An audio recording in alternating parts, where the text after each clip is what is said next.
באולם חתונות בירושלים, האירוע חתונתם של בני זוג מוכרים מאוד בימין הקיצוני. עשרות חבריהם של החתן והכלה הם גם חברי העצורים הנחקרים בשב"כ בחשד למעורבות ברצח שלושת בני משפחת דוואבשה.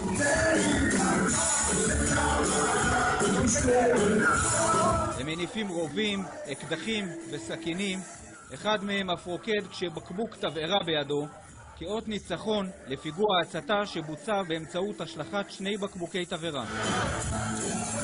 לאחר החתונה, המשטרה והשב"כ החרימו את התיעוד ופתחו בחקירה. בין היתר יחקרו מי העביר רובים צהליים ואקדחים ברישיון לידי ילדים.